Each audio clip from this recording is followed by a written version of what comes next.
नमस्कार, जन टीवी देख रहे हैं आप। मैं श्वेता शर्मा आपके साथ। खबरों की शुरुआत से पहले एक नजर डालेंगे अभी की हेडलाइंस पर।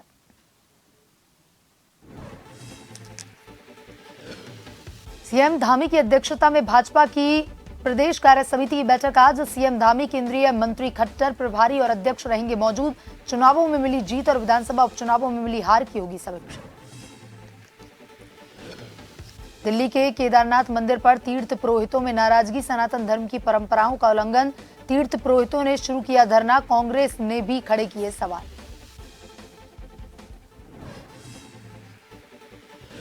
उत्तराखंड में मौसम विभाग ने बारिश को लेकर जारी किया अलर्ट। प्रदेश के 7 जिलों में आज भारी बारिश के आसार। नैनीताल, चंपावत में येलो अलर्ट। राजधानी सहित मैदानी इलाकों में देर रात से बारिश का सिलसिला जारी। खटीमा में बाढ़ और आपदा से हुए नुकसान का लिया जायजा। बाढ़ प्रभावितों को बांटी जा रही राहत सामग्री और अन्य सुविधाओं का किया निरीक्षण।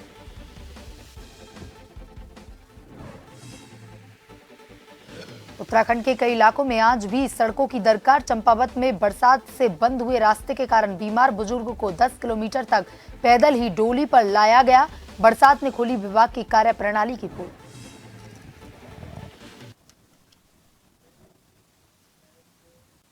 और अब खबरें विस्तार से।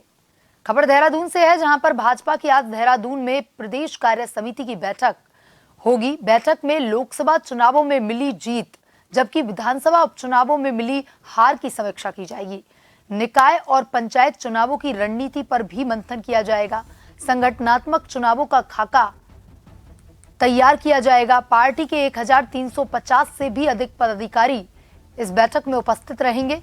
केंद्रीय कैबिनेट मंत्री मनोहर लाल खट्टर शिरकत करेंगे। मुख्यमंत्री पुष्कर सिंह धामी, भाजपा प्रदेश अध्यक्ष महेंद्र भट्ट, प्रदेश प्रभारी दुष्यंत कुमार गौतम समेत पार्टी के सभी अन्य वरिष्ठ नेता बैठक में मौजूद रहेंगे। लोकसभा चुनाव में उत्कृष्ट प्रदर्शन करने वाले बूथों के कार्यकर्ता भी सम्मानित किए जाएंगे। बीजेपी के सभी बड़े पदाधिकारी देर रात को देहरादून पहुंचे।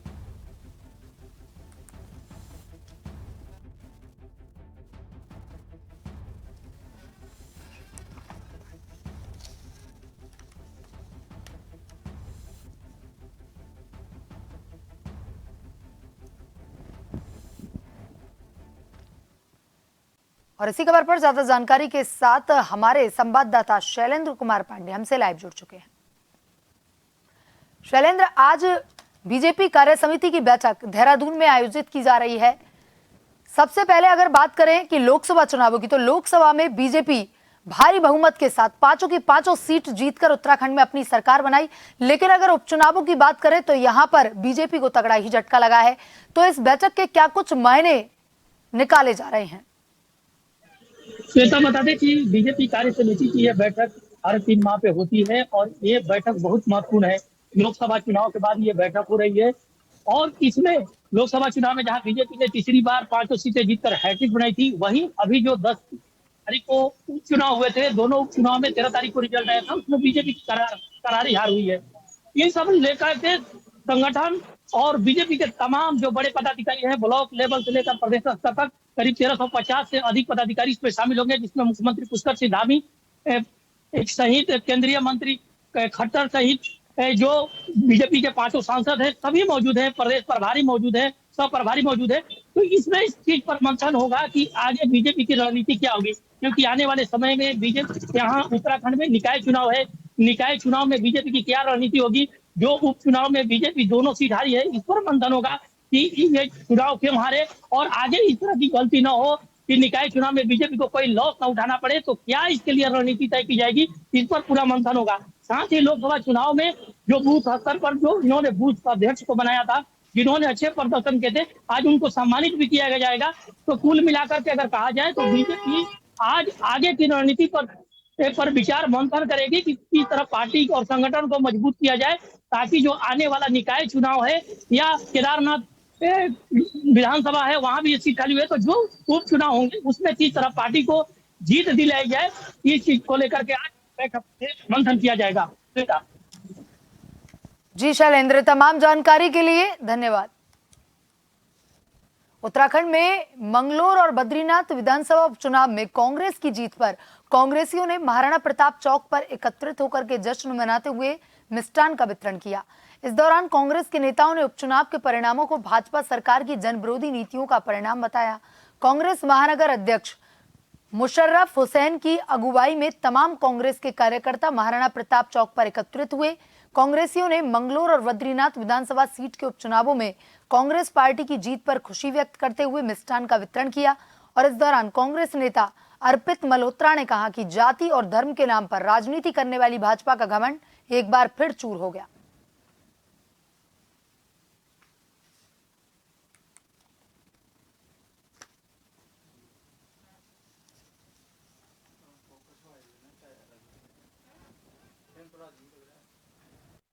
जो पोल थी वो खुलती जा रही है।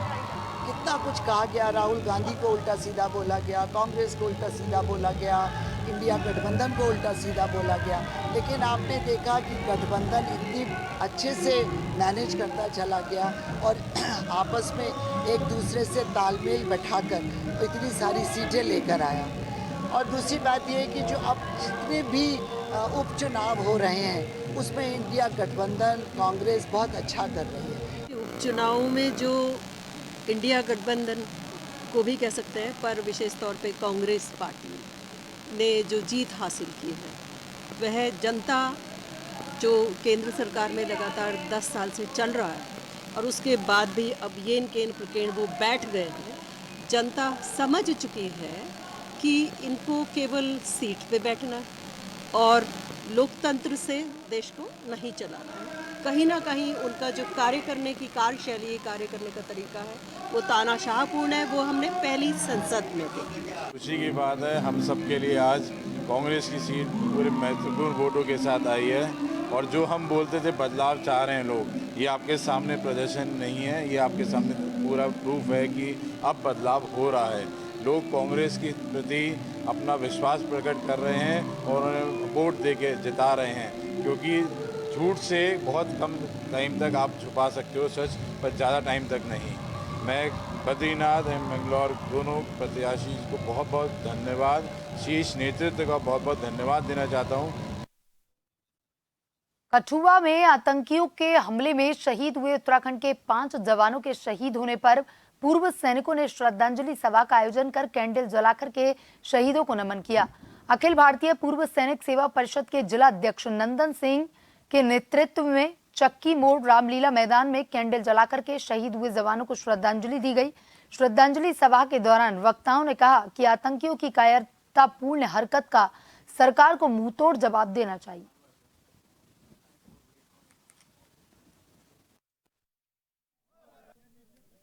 8 जुलाई लगभग 3:30 बजे अपराह्न एक मैसेज आता है कि अमुक जगह पर कुछ उग्रवादी सक्रिय हैं। उस दौरान हमारी ये जाबाज सैनिक टोली वहाँ के लिए मार्च करती है और सर्च ऑपरेशन के दौरान बस से ग्रेनेड फेंक करके और जिस 1.5 टन में वो लोग हमारे जेसीओज एनसीओज और जवान थे उसका टायर ब्रस्ट करके उनके साथ मुठभेड़ होती है और वो माँ भारती के चरणों में अपना सर्वोच्च निछावर करके देश के लिए उच्च बलिदान देते हैं। क्योंकि आज हमारा देश पूरे विश्व में अपने झंडे गाड़ रहा है। हमारे देश का नाम पूरे विश्व में आज प्राथमिकता से लिया जा रहा है। बड़े बड़े कार्यक्रम होते हैं, हमें वहाँ पर ब्लू कारपेट दिया जाता है, जिससे कि पाकिस्तान बहुत बुरी तरह बौखलाया हुआ है। उसकी साफ साफ मानसिकता यहाँ दिखाई दे रही है कि वो अपने आतंकियों को यहाँ पर हमारे भारत में घुसेड़ता है और उसके बाद इस तरह की कायराना हरकत कराता है, जिससे हमारे देश का जवान हताहत हो रहा है। कहीं ना कहीं मैं सरकार से मांग करता हूँ कि एक बार कम से कम इसका दमदार तरीके से मुंह तोड़ जवाब हमारे सैनिकों द्वारा उनको दिया जाए कि एक बार यहाँ दोबारा घुसपैठ करने से पहले 10 बार सोचें। एक और सर्जिकल स्ट्राइक की आवश्यकता है। कानपुर विधानसभा के कलसिया गांव के पास बीते 2016 में आई बाढ़ के दौरान नीलधारा गंगा का तटबंध क्षतिग्रस्त हो गया था, जिसकी मरम्मत आज तक नहीं हो सकी। जहां बरसात का मौसम आते ही नीलधारा गंगा का खौफ आसपास के ग्रामीणों के दिल में समा जाता है। मौके पर जाकर इस टूटे तटबंध का जायजा लिया गया और आसपास मौजूद गांव के खेतों में काम कर रहे किसानों से बात की गई तो उनका कहना है कि नीलधारा गंगा में आया पानी कब किसी की मौत का कारण बन जाए, कब घरों में घुस जाए, कब खेतों की फसलों को बर्बाद कर दे, कुछ नहीं कहा जा सकता। बरसात के मौसम में अधिकारी आते जाते रहते हैं, प्रतिवर्ष तटबंध की मरम्मत का दिलासा भी देते हैं, लेकिन 8 साल बीत जाने के बाद भी आज तक इसका कार्य नहीं हुआ। किसानों का कहना है कि गांव के अंदर जो पानी जाता है वह इसी तटबंध के टूटने के कारण जाता है, जिससे बाढ़ आती है और लोगों को भारी नुकसान होता है।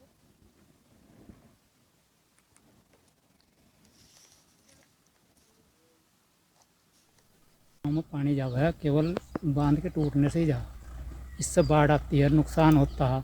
फिर सरकार फसल का मुआवजा देती है। अगर एक ही बार ये बांध बंद दिया जाए तो कोई मुआवजा देने की जरूरत नहीं है, फसल सुरक्षित रहेगी। 2016 में टूट गया था, पीछे 200 गाड़ी आई थी, बड़े बड़े पूना से अधिकारी आए थे, मंत्री भी आए थे, कह रहे थे काम लग जाएगा, भाई अभी तो लगा नहीं। और जी जो खेत खाद खाना डूब डूब कर मरा है। अब बच्चे परेशान है, खाने पीने से भी, नहाने धोने लिखाई पढ़ाई से भी, घरों में भी भर जा पानी जी, भूख के ही मरे हैं और क्या करें। बच्चे रो में बरसात में भी खाने को ना मिलता, कुछ नहीं करते जी, देखा चले जहाँ कोई नहीं कर देता कुछ। दिनों हुई मूसलाधार बारिश से बारकोट ब्लॉक की दूरस्थ चूला गांव कामाजूला सड़क भारी मलबा आने से बंद हो गई। ग्रामीणों के द्वारा शासन प्रशासन व लोक निर्माण विभाग लोहाघाट से सड़क खोलने की गुहार लगाई गई, पर कोई संज्ञान नहीं लिया गया। वहीं सड़क बंद होने का खामियाजा रविवार को देखने को मिला, जहां रविवार को ढूंगा जोशी गांव के बुजुर्ग पुरोहित गोपाल दत्त गांव में पूजा संपन्न करवाने गए थे। अचानक उनका स्वास्थ्य काफी ज्यादा खराब हो गया। सड़क बंद होने से अस्पताल लाने का कोई भी साधन उपलब्ध न होने से ग्रामीण बीमार बुजुर्ग गोपाल दत्त को डोली में बैठाकर कई घंटे पैदल चल 10 किलोमीटर की खड़ी चढ़ाई पार कर कामाजूला तक लाए, तब जाकर के वाहन के जरिए बुजुर्ग को अस्पताल पहुंचाया गया। वहीं इस घटना से ग्रामीणों में शासन प्रशासन व विभाग के खिलाफ काफी आक्रोश है। ग्रामीणों ने चेतावनी देते हुए कहा कि अगर जल्द सड़क को नहीं खोला गया तो आंदोलन के लिए मजबूर होंगे। हमारी कोई सुनवाई नहीं हो रही, 3 तारीख से बंद है रोड, कोई सुनवाई नहीं हो रही है। प्रशासन से करे कल आज करके यह हाल है, बुजुर्गों को ऐसे ले जा रहे हैं हम डोली में, कोई तो सुनता है हमारी। गर्भवती महिलाएं बुजुर्गों की रास्ता नहीं है हमारे पास, कुछ भी नहीं है हमारे पास।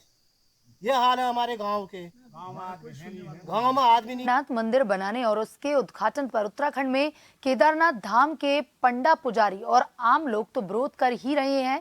बद्रीनाथ धाम के शंकराचार्य अभी मुक्तेश्वरानंद के साथ केदारनाथ धाम के मुख्य पुजारी भी विरोध कर रहे हैं। आखिर इस पर साधु संतों और लोगों की क्या राय है, इस रिपोर्ट में देखिए। दिल्ली में केदारनाथ धाम के प्रतीकात्मक मंदिर निर्माण से पूरी केदार घाटी से लेकर जिले की जनता में आक्रोश फैल गया है। जहां केदारनाथ धाम में तीर्थ पुरोहितों ने प्रदर्शन कर अपना गुस्सा जाहिर किया, तो वहीं केदार घाटी के सीतापुर में होटल व्यापारियों ने सरकार के खिलाफ मुर्दाबाद के नारे भी लगाए। इसके अलावा मूल निवास भू कानून समन्वय संघर्ष समिति ने भी सरकार को चेतावनी दी है। वहीं केदारनाथ मंदिर के मुख्य पुजारी शिवशंकर लिंग ने कहा कि केदारनाथ धाम साक्षात हिमालय में बसा हुआ है, इसका अपना महत्व है। इसके बावजूद दिल्ली में जाकर केदारनाथ मंदिर का शिलान्यास करना धर्म के लिए अहित है। केदारनाथ मंदिर की महत्ता और अखंडता बनी रहनी चाहिए, इसकी धार्मिकता को खराब नहीं किया जाना चाहिए। यह अनादिकाल से स्थित यह दिव्य मंदिर है और इसकी महत्ता और इसकी अखंडता हमेशा इसी तरह से बनी रहे।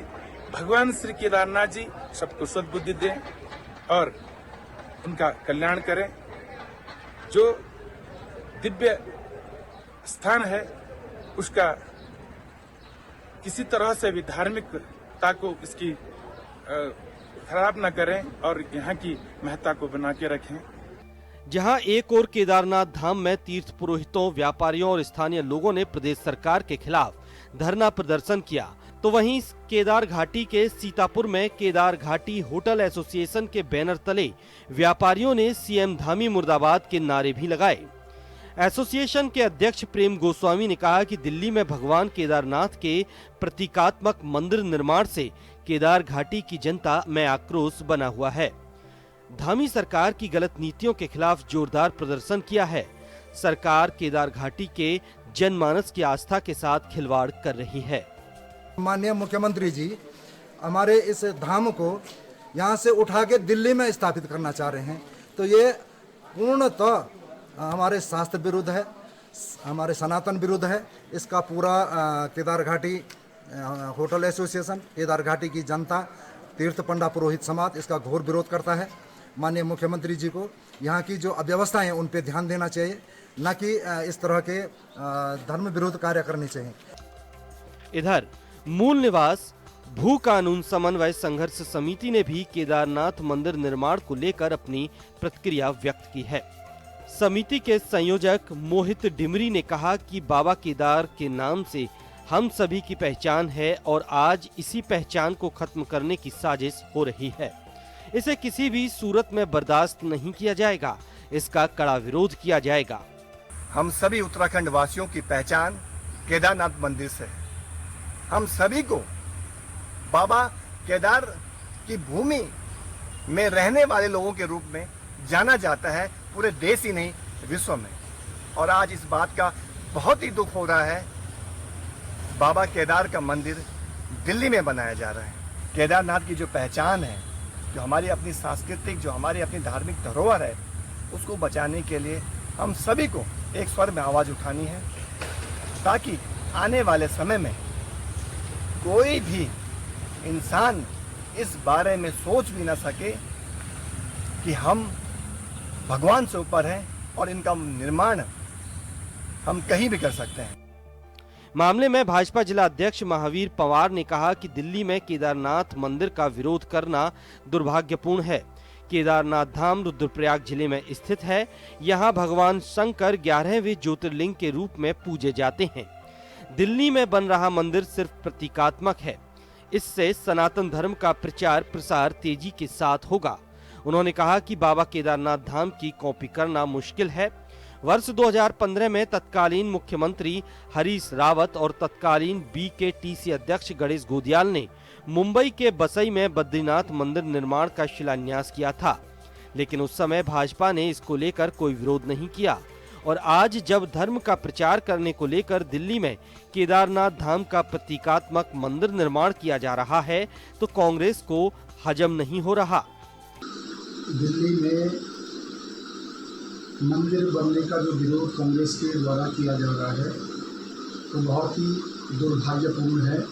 अभी 2015 में हम सब लोग को ध्यान होगा कि माननीय तत्कालीन जो मुख्यमंत्री हरीश रावत जी के समय में बसई मुंबई में बद्रीनाथ जी का मंदिर बना था। उस समय उसका किसी के द्वारा कोई विरोध नहीं किया गया था। उस समय जो आज विरोध करने वाले हैं कांग्रेस के नेता गणेश गोदियाल जी, टेम्पल कमेटी के उस समय वो अध्यक्ष थे और उन्होंने भी उस समय विरोध नहीं किया। लेकिन आज अचानक मंदिरों का विरोध करना कांग्रेस की एक नीति में सम्मिलित हो गया है। जन टीवी के लिए ब्यूरो रिपोर्ट, उत्तराखंड डेस्क।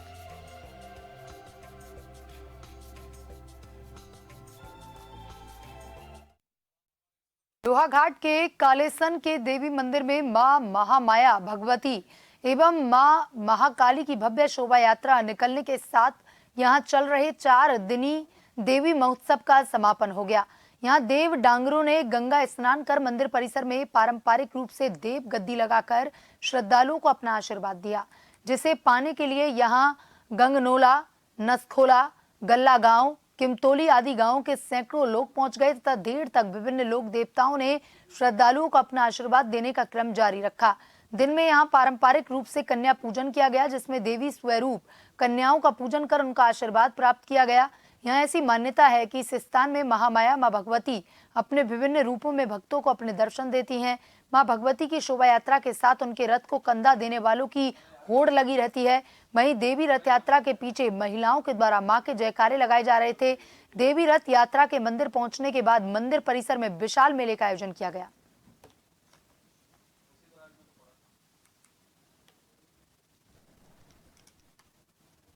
बाढ़ आपदा से ग्रसित सीमांत खटीमा क्षेत्र में हुए नुकसान का जायजा लेने एवं आपदा राहत कार्यों को का निरीक्षण करने के लिए उद्देश्य से उधम सिंह नगर के जिलाधिकारी उदयराज सिंह ने सीमांत खटीमा क्षेत्र में पहुंचकर के स्थलीय निरीक्षण किया। इस दौरान जिलाधिकारी ने स्थानीय अधिकारियों के साथ बाढ़ से प्रभावित हुए क्षेत्रों में भ्रमण कर नुकसान का जायजा लिया एवं संबंधित अधिकारियों को आवश्यक दिशा निर्देश जारी किए। इस दौरान जिलाधिकारी उदयराज सिंह ने बाढ़ प्रभावित लोगों को बांटी जा रही राहत सामग्री और अन्य सुविधाओं का निरीक्षण किया एवं स्वयं भी बाढ़ पीड़ितों को राहत सामग्री का वितरण किया।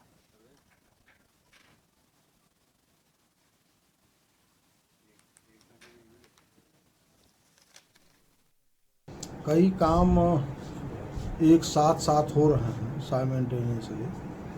उसमें नालों की स्थिति भी देखनी है कि डैमेज कहाँ है, कहाँ और नाले पुलिया की आवश्यकता है, जिससे कि भविष्य में अगर कोई ऐसी कैलेमिटी हो तो हम उस रूप में तैयार रहें। हमारे जो वाटर चैनल हैं वो सुरक्षित रहें और इस लायक रहें कि पानी को वो स्मूथली आगे बढ़ा सकें। मैं आज के इस भ्रमण में देखा कि अधिकारी हमारे सब लगे हुए हैं। सिंचाई विभाग पूरा था, एसी थे, एक्सीएन थे, यूपी सिंचाई से भी लोग थे। मन में सच्ची आस्था और मजबूत इरादा हो तो पहाड़ जैसी चुनौतियां भी आसानी से पार हो जाती हैं। ऐसी आस्था और मजबूत इरादों के साथ एक पैर से दिव्यांग मोहित गंगा जल लेकर अपने गंतव्य के ओर बढ़ रहे हैं। मोहित की आस्था और इरादा देखकर लोग उनकी प्रशंसा कर रहे हैं। हरियाणा के सोनीपत निवासी मोहित एक पैर न होने के बावजूद हरिद्वार से सोनीपत कलश में गंगा जल भरकर कंधे पर कावड़ लेकर निकले हैं। मोहित के साथ दो और साथी भी उनके हर कदम पर साथ दे रहे हैं। मोहित और दो दोस्त कावड़ लेकर गुरुकुल नाटसन कस्बे से गुजरे तो लोग उनकी आस्था को देखकर हैरत में पड़ गए। मोहित ने बताया कि जब वह 11 साल के थे उन्हें बोन कैंसर हुआ था। इसकी वजह से उनका एक पैर काटना पड़ा। मोहित ने बताया कि उन्हें बचपन से ही बॉडी बिल्डिंग का शौक था। बचपन में पैर कट जाने के बावजूद भी हिम्मत नहीं हारी और बॉडी बिल्डिंग का फैसला लिया। उन्होंने बताया कि बॉडी बनाकर के उन्होंने कई बॉडी बिल्डिंग चैंपियनशिप में हिस्सा लेकर के पुरस्कार भी जीते। सोनीपत लेके जा रहा हूँ हरिद्वार से कावड़ 200 किलोमीटर पद यात्रा कर रहा हूँ और भाई इंटरनेशनल प्लेयर भी रह चुका है। 100 गोल्ड मेडल जीत रखे मैंने बॉडी बिल्डिंग में। और तो बोले के आशीर्वाद से खिचरे कावड़। जय श्री राम, हर हर महादेव। बुलेटिन में अभी तक के लिए इतना ही। बने रहिए सन टीवी के साथ। नमस्कार।